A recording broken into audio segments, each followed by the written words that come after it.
Sekretaris Daerah Kabupaten Bovendigul menegaskan bahwa pihaknya akan menutup kios atau toko yang kedapatan menyimpan atau menjual barang maupun makanan kadaluarsa saat dilakukan inspeksi mendadak. Peraturan daerah terkait ketertiban masyarakat sedang dirancang oleh pemerintah Provinsi Papua Selatan guna mengatasi maraknya peredaran minuman keras di kalangan masyarakat.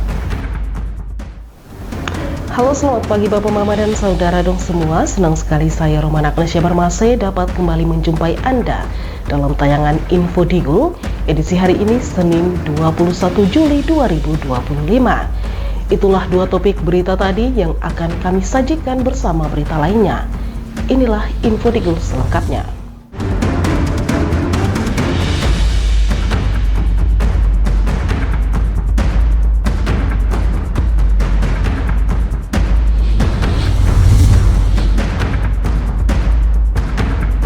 Bapak Mama dan Saudara dong semua, kita ke berita pertama. Sekretaris Daerah Kabupaten Bovendigul menegaskan bahwa pihaknya akan menutup kios atau toko yang kedapatan menyimpan atau menjual barang maupun makanan kadaluarsa saat dilakukan inspeksi mendadak. Hal ini disampaikan sebagai bentuk perlindungan terhadap kesehatan masyarakat dan penegakan aturan terkait peredaran produk makanan, dan sidak ini dilakukan untuk memastikan tidak ada lagi produk expired yang beredar di pasaran. Sekretaris Daerah Kabupaten Bovendigul, Pilemon Tabuni, menegaskan, untuk seluruh kios yang ada di Bovendigul, kalau ada yang sengaja menjual barang kadaluarsa, pemerintah mempunyai kewenangan besar untuk menutup kios dan toko. Karena selama ini pemerintah tidak mendapatkan pajak maupun retribusi dari kios, jadi pemerintah wajib menjalankan sidak dan instruksi ini. Namun jika setelah dikeluarkan peringatan dan sidak masih ditemukan kios atau toko yang sengaja menjual barang rusak atau kadaluarsa, maka terpaksa kios tersebut harus ditutup. Ini demi keselamatan masyarakat. Jika dibiarkan, sama saja membunuh masyarakat sendiri. Ini penting ya. Jadi hasil rapat, mereka merekomendasikan ke beberapa pemerintah untuk seluruh kios yang ada di ini.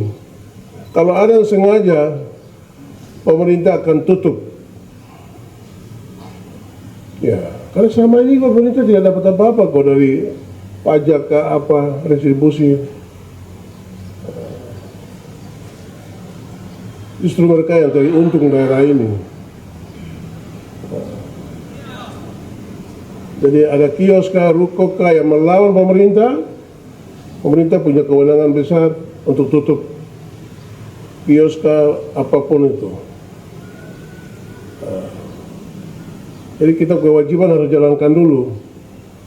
Dia sengaja masih jual barang-barang yang tidak bagus, akibat membunuh masyarakat, ya terpaksa harus tutup itu.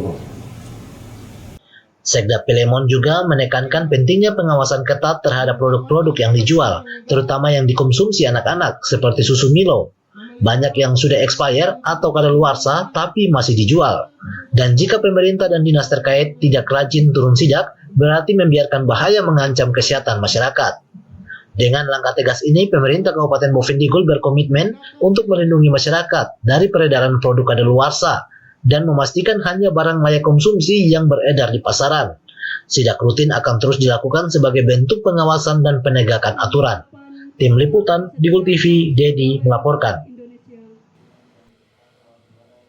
Saudara, peraturan daerah terkait ketertiban masyarakat sedang dirancang oleh pemerintah Provinsi Papua Selatan guna mengatasi maraknya peredaran minuman keras di kalangan masyarakat. Tingginya angka kriminal di Provinsi Papua Selatan termasuk Kabupaten Bovendigul akhir-akhir ini menjadi fenomena yang tak terbantahkan, sehingga menyebabkan keresahan yang timbul di kalangan masyarakat. Salah satu penyebab tingginya angka kriminal di wilayah Provinsi Papua Selatan adalah akibat pengaruh konsumsi minuman keras beralkohol. Menanggapi hal tersebut, pemerintah Provinsi Papua Selatan telah berinisiatif untuk merancang salah satu peraturan daerah terkait ketertiban masyarakat. Pemerintah Provinsi Papua Selatan melalui Wakil Gubernur Paskalis Imadawa mengungkapkan bahwa peraturan daerah terkait ketertiban masyarakat bertujuan untuk menghentikan masyarakat yang mengonsumsi maupun mengedar minuman keras beralkohol. Dan ingat, kami pemerintah provinsi sekarang lagi rancang yang namanya Perda Ketertiban Masyarakat. Kalau sudah ada perda itu minta maaf, kau yang mendistribusikan dan kau yang mengkonsumsi tetap diproses. Begitu. Kami lagi lancarkan, lagi dibuat sekarang. Begitu. Mudah-mudahan bulan depan itu sudah bisa ditetapkan. Dan kalau sudah ditetapkan berarti stop sudah. Kamu stop minum mabuk. Jangan sampai nanti sendiri atau tangkap sama orang lain. Begitu. Dan kalau sudah ada perda, jelas kita juga keras. Kita akan verifikasi. Begitu. Como aparat di belakang ke, como siapa di belakang ke, tetap dijemput. Begitu. Di belakang itu. Dengan diterbitkan peraturan daerah tersebut, maka Wakil Gubernur mengimbau kepada masyarakat untuk menghentikan aktivitas peredaran sekaligus mengkonsumsi minuman keras karena akan ditindak tegas. Tim Liputan Digul TV melaporkan. Bapak, Mama, dan Saudara dong semua, jangan kemana-mana, sesaat lagi Info Digul akan kembali, tetaplah bersama kami.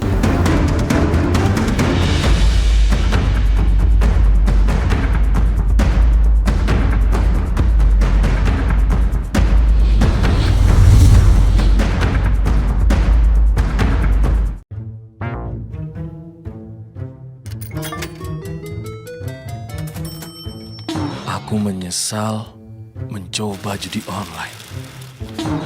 Waktu belajarku terbuang, tabunganku berkurang, teman-temanku hilang, kugadaikan barang, terlilit utang. Mulai sekarang, aku akan berhenti judi online. Skema judi online sangat sistematis dan berbahaya. Menang sekali, namun rugi berkali-kali. Jauhi berbagai situs dan aplikasi judi online. Mari bentengi diri dan saling jaga. Hentikan dan laporkan judi online ke aduankonten.id, cekrekening.id, dan aduannomor.id.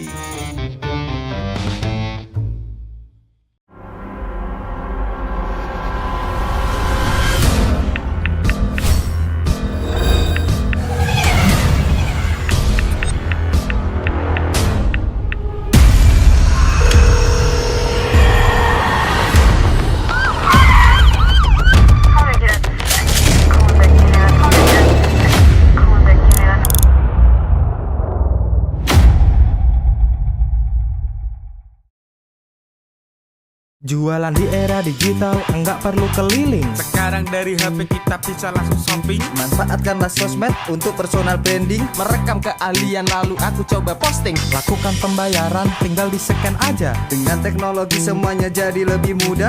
Aku bisa bekerja walaupun dari rumah. Bisa pesan makan tanpa harus ke tempatnya. Inovasi digital, mari dimanfaatkan demi kemajuan dan untuk pertumbuhan. Inovasi digital menjadi solusi sebagai langkah awal kemajuan negeri. Inovasi digital membuat kita merdeka. Ada yang merdeka belajar, merdeka berjualan, merdeka mengejar mimpi, merdeka pembayaran, pokoknya merdeka di berbagai sektor. Era digital sangat bermanfaat dan jadi peluang baru. Makanya, kami terus meningkatkan skill-skill digital lewat DTS. Namun di tengah perkembangannya, Penipuan merajalela. hati-hati dan tetap bijaklah. Berdigital tetap beretika.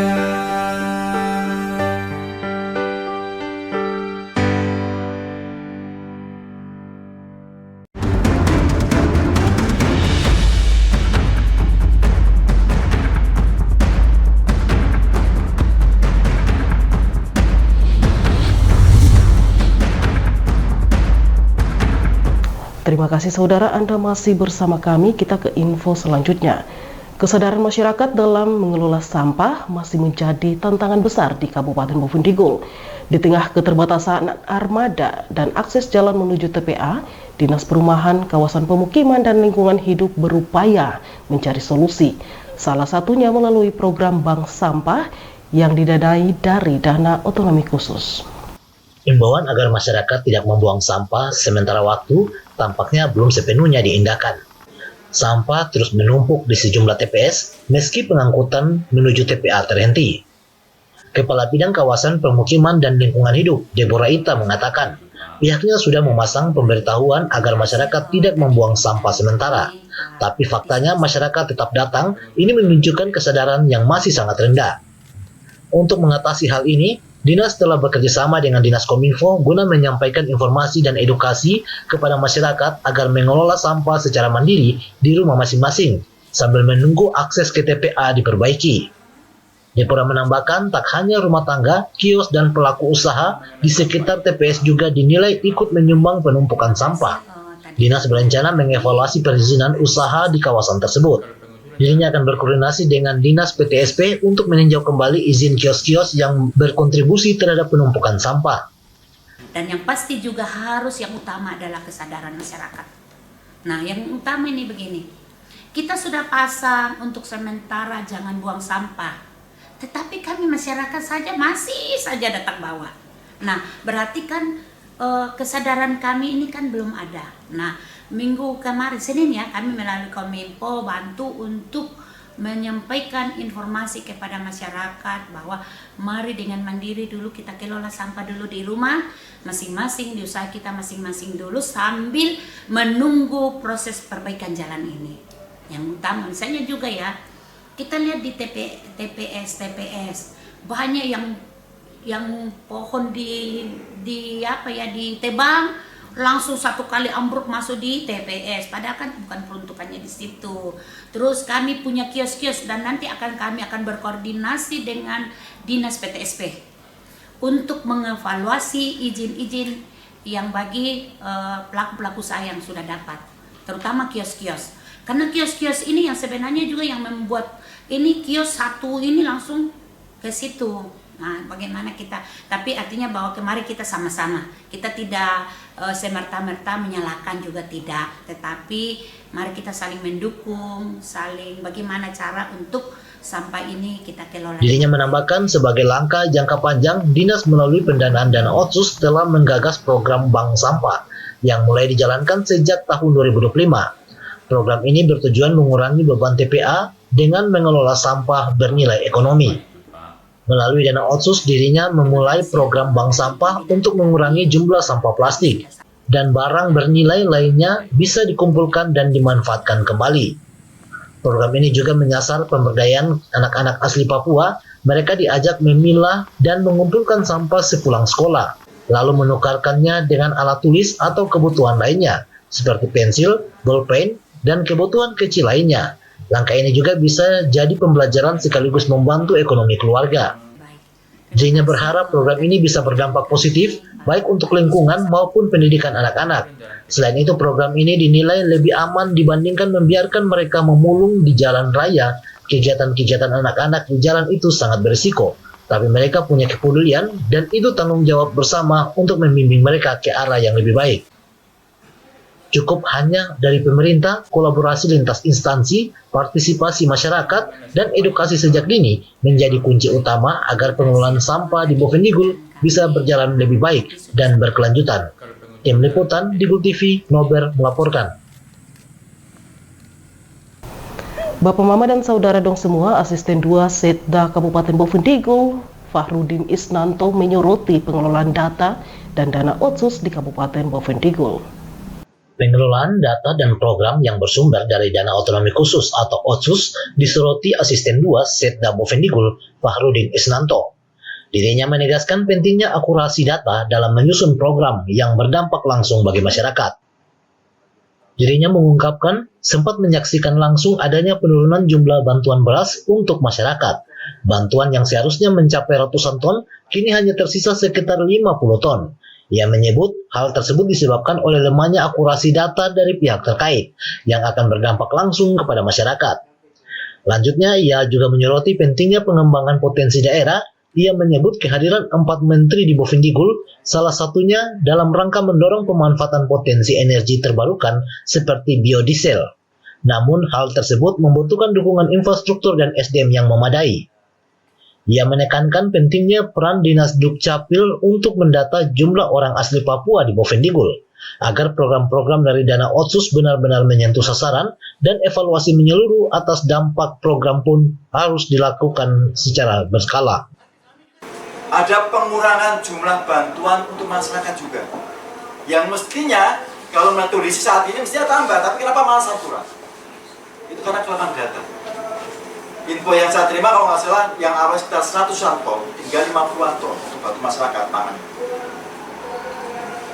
Dan aku sampaikan juga walaupun kemarin menjadi viral di bawah medsos kehadiran Menteri 4 yang kemarin, itu termasuk salah satu adalah bagaimana mengembangkan Bovendigul sebagai potensi untuk pengembangan sumber energi. Salah satu dengan biodiesel. Itu juga perlu didukung infrastruktur dan juga SDM yang tangguh. Jadi sekali lagi, data untuk menyusun sebuah program tolong diperhatikan baik-baik. Termasuk mohon maaf mungkin dari Capil sudah harus punya betul OAP-nya berapa, sehingga siapa yang dapat dampak program. Kemudian harus berani evaluasi tingkat keberhasilan setiap kali program, itu yang penting. Jangan sekali lagi hanya program bertanggung jawab hanya di atas kertas, di atas meja, tapi tidak ada dampak pada masyarakat dalam program, khususnya masalah Otsus. Tak hanya itu, Fahrudin juga mengingatkan kepada setiap OPD untuk bekerja tepat waktu, tidak menunda hingga batas akhir. Ia menegaskan tidak boleh ada 1 atau 2 OPD yang menghambat jalannya roda pemerintahan. Dirinya berharap ke depan seluruh perangkat daerah bisa lebih bertanggung jawab dan program-program dari dana Otsus bisa benar-benar berdampak bagi kesejahteraan masyarakat. Tim Liputan Digul TV, Anis melaporkan. Saudara Sekretaris Daerah Kabupaten Bovendigul ungkapkan, sejak tidak adanya bupati definitif, banyak pejabat, staf, hingga pegawai tidak menjalankan tugas dan tanggung jawab mereka dengan baik, bahkan tidak masuk kantor tanpa alasan yang jelas. Menurutnya disiplin aparatur sipil negara (ASN) di lingkungan pemerintah Kabupaten Bovendigul sejak tidak adanya bupati definitif, banyak pegawai yang tidak hadir di kantor. Padahal roda pemerintahan harus tetap berjalan demi pelayanan kepada masyarakat. Sekretaris Daerah Kabupaten Bovendigul, Pilemon Tabuni mengungkapkan, ia mendapatkan informasi bahwa ada pejabat atau kepala OPD, staf, serta pegawai tidak adanya bupati definitif sehingga tidak mau mengikuti apel pagi dan masuk kantor. Secara mekanisme bahwa jika bupati cuti maka wakil bupati melaksanakan tugas bupati. Jadi seluruh urusan pemerintahan berjalan seperti biasa. Pilemon juga menegaskan, saat ini memang belum ada bupati definitif karena masih PSU, tetapi pejabat bupati ada. Jika pejabat bupati tidak ada, sekda, asisten, dan kepala OPD harus bertanggung jawab dan wajib memastikan roda pemerintahan tetap berjalan. Tabuni mengingatkan seluruh ASN agar tidak terpengaruh isu yang beredar, jangan sampai ada anggapan bahwa karena bupati belum ada, lalu tidak masuk kantor atau absen apel. Ini kekeliruan besar. Sebagai pegawai, mereka tetap menerima gaji dan pemerintahan harus tetap berjalan sampai bupati definitif ada. Nah, karena saya dengar banyak OPD yang itu tidak ada bupati, jadi ada yang ngomong begitu. Tidak. Saya sampaikan pagi hari ini, secara mekanisme aturan sudah jelas. Ya. Bupati cuti, wakil bupati melaksanakan tugas bupati. Ya. Jadi semua urusan pemerintahan seperti biasa. Karena saya dengar itu tidak ada bupati, jadi untuk apa apel, untuk apa masuk kantor. Nah, saya dengar begitu. Ada yang menyampaikan, mungkin pejabat, kepala dinas, atau mungkin staf kan ada yang ngomong begitu. Itu keliru. Ia meminta semua pihak meningkatkan kinerja dan disiplin demi pelayanan masyarakat yang optimal. Pemerintah tidak boleh berhenti hanya karena belum ada bupati. Tugas kita adalah melayani masyarakat. Tim Liputan Digul TV, Dedi melaporkan. Bapak, Mama, dan Saudara dong semua, jangan kemana-mana, sesaat lagi Info Digul akan kembali, tetaplah bersama kami.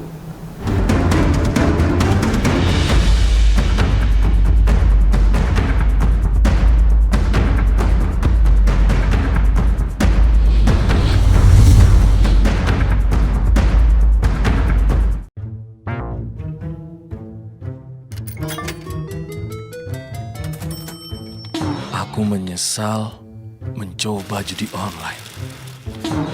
Waktu belajarku terbuang. tabunganku berkurang. Teman-temanku hilang. Kugadaikan barang, terlilit utang.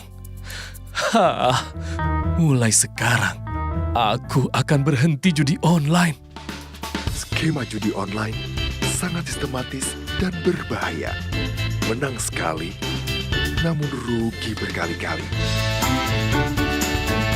Jauhi berbagai situs dan aplikasi judi online. Mari bentengi diri dan saling jaga. Hentikan dan laporkan judi online ke aduankonten.id, cek rekening.id, dan aduan nomor.id.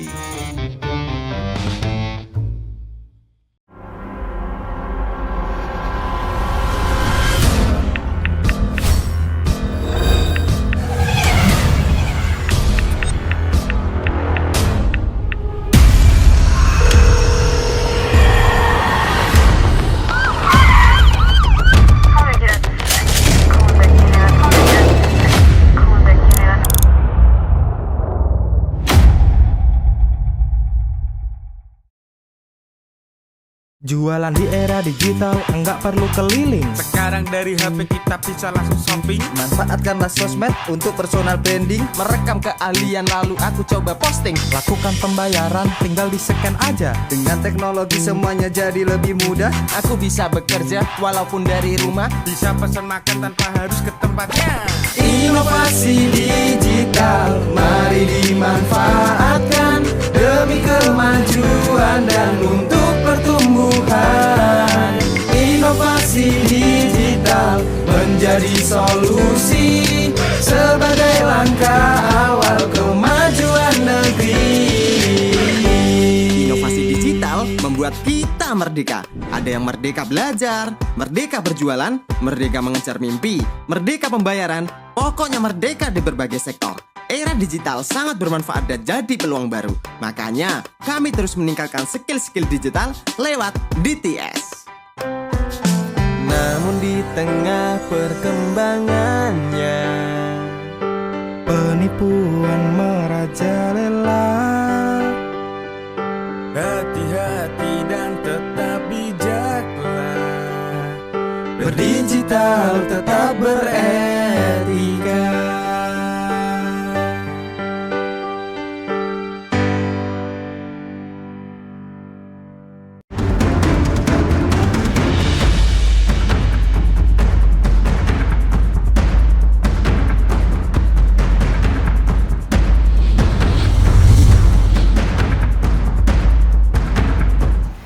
Terima kasih saudara, Anda masih bersama kami. Sekretaris Daerah Kabupaten Bovendigul menegaskan untuk segera mengganti Kepala Dinas Pekerjaan Umum karena dinilai tidak memenuhi kewajibannya sebagai ASN.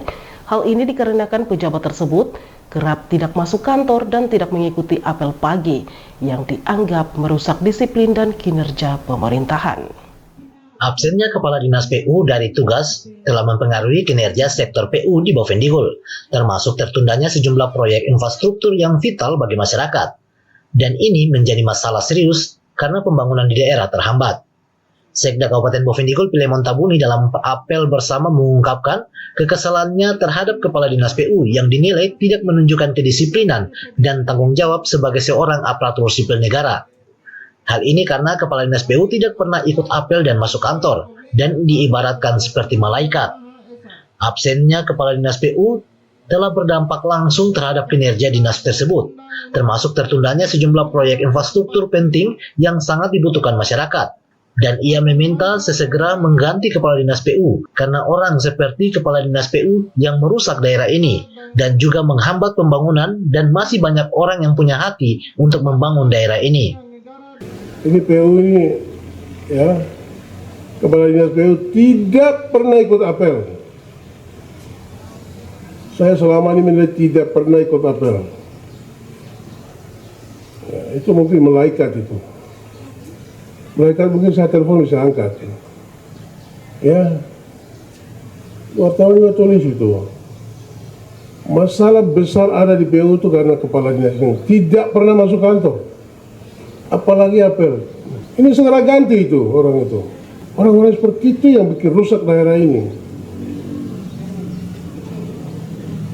Orang-orang seperti itu yang hambat pembangunan. Masih banyak orang punya hati untuk membangun daerah ini. Apa saya tidak tahu. Itu namanya tidak tahu diri itu orang. Takut bupati saya tidak. Koordinasi atas bawahan itu harus jalan. Selain itu, Filemon Tabune juga menyoroti kepala-kepala bidang di lingkungan Dinas PU yang dianggap memiliki pola kerja serupa.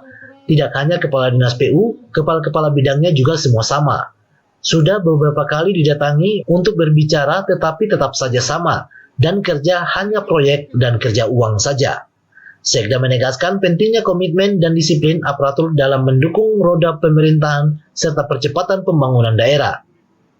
Tim Liputan Digu TV, Dedi melaporkan. Selanjutnya, PLT Kepala Dinas Pariwisata, Pemuda dan Olahraga Kabupaten Bovendigul, Alphonse Tamye menegaskan komitmennya untuk mengembangkan ekonomi kreatif di wilayah tersebut. Hal ini disampaikan dalam rangka menyusun program dan roadmap guna memberdayakan potensi lokal, terutama pedagang tradisional yang telah dikenal unggul di seantero Papua Selatan. PLT Kepala Dinas Pariwisata, Pemuda dan Olahraga Kabupaten Bovendigul, Alphonse Tamye menyampaikan bahwa pihaknya tengah menyusun program dan roadmap yang terstruktur hingga tahun 2026 untuk mengarahkan perkembangan sektor ekonomi kreatif di Bovendigul. Fokus utama diarahkan pada pembinaan pedagang tradisional yang menurutnya selama ini justru menunjukkan daya saing tinggi di berbagai daerah sekitar seperti Asmat, Mapi, dan Merauke. Dan hal ini memacunya untuk melakukan roadmap serta desain untuk mengembangkan ekonomi kreatif bagi orang asli Papua di Bovendigul. Dan ini tidak bisa kerja secara gamblang begitu saja. Harus ada program yang berkelanjutan dan perlu disiapkan menjadi pelaku usaha yang mandiri. Tentunya regulasi juga akan disiapkan agar para pengusaha asli Papua bisa terlindungi dan bersaing secara sehat.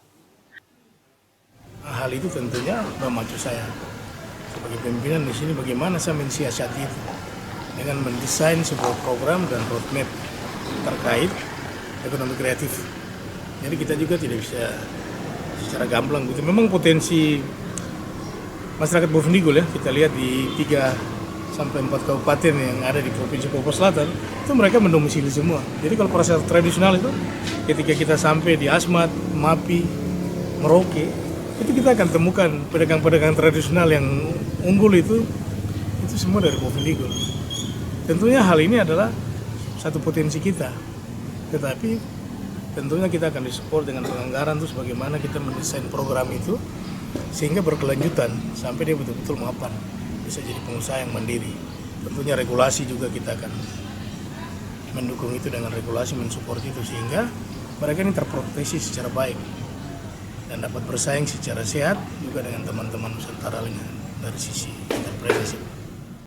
Alphonse menambahkan potensi besar ini perlu dikelola secara terencana, tidak sekedar spontan atau serampangan. Oleh karena itu, pihaknya tengah mendesain program pembinaan dan dukungan agar para pelaku ekonomi kreatif dapat berkembang menjadi wirausaha yang mandiri dan berkompetitif. Komitmen ini menjadi bagian dari strategi jangka panjang Pemda Bovendigul dalam memaksimalkan potensi sumber daya manusia dan kearifan lokal sebagai kekuatan ekonomi baru, seiring dengan semangat pembangunan Papua Selatan yang inklusif dan berbasis potensi daerah. Tim Liputan Digu TV, Dedi melaporkan. Selanjutnya, Saudara, Dinas Pariwisata, Pemuda dan Olahraga Kabupaten Bovendigul, Papua telah resmi memperpanjang proses penyusunan rancangan induk pariwisata daerah selama 1 tahun. Perpanjangan ini dilakukan untuk memastikan dokumen tersebut disusun secara komprehensif dan sesuai dengan potensi serta kebutuhan pengembangan pariwisata di Bovendigul. Dan perpanjangan waktu ini diperlukan guna melengkapi data, memperdalam kajian, serta melibatkan lebih banyak pihak dalam proses perencanaan. PLT Kepala Dinas Disparpora Kabupaten Bovendigul, Alphonse Tamye menyatakan bahwa pihaknya telah berkoordinasi dengan konsultan di Jayapura terkait penyusunan rencana induk pembangunan daerah. Dalam proses ini, Disparpora juga tengah mempersiapkan penyusunan master plan pengembangan destinasi wisata secara menyeluruh. Selama ini memang ada tempat-tempat wisata yang terbengkalai, dan ke depan sudah mulai disusun langkah pemulihan. Justru itu nanti kita masukkan setelah kita dalam tahun ini kan kita rebrandnya sudah berakhir dan kita memang tambahkan 1 tahun, jadi dari 2020-2025. Ke depan itu sudah saya koordinasikan ya dengan pihak konsultan di Jayapura untuk otomatis Ripdanya ya. Ripda nanti kita juga siapkan master plan, juga kita akan siapkan DED-nya terkait bangunannya. Lebih lanjut ia menyebutkan bahwa proses revisi Ripda telah diperpanjang hingga tahun 2025 dan masih bisa digunakan sebagai dasar kebijakan sementara. Namun Ripda baru akan mulai disusun tahun depan dan anggarannya sudah disiapkan tahun ini. Langkah ini menjadi bagian dari komitmen pemerintah Kabupaten Bovendigul untuk menata kembali sektor pariwisata, memperbaiki kawasan-kawasan wisata yang selama ini kurang terurus, serta membangun pondasi perencanaan yang kuat demi mendorong pertumbuhan ekonomi daerah berbasis pariwisata. Tim Liputan Digul TV, Dedi melaporkan. Bapak, Mama, dan saudara dong semua, dengan berakhirnya informasi tadi sekaligus mengakhiri perjumpaan kita dalam Info Digul pagi ini. Terima kasih atas kebersamaan Anda dan terimalah salam persaudaraan kita. Nuk bagen, guk bagenep, guk bagenep, nuk bagen. Saya ada Karina, kamu ada Karina, saya ada. Saya Romana Krisya Bermase, mewakili seluruh kerabat redaksi yang bertugas, mohon pamit undur diri. Selamat pagi dan sampai jumpa.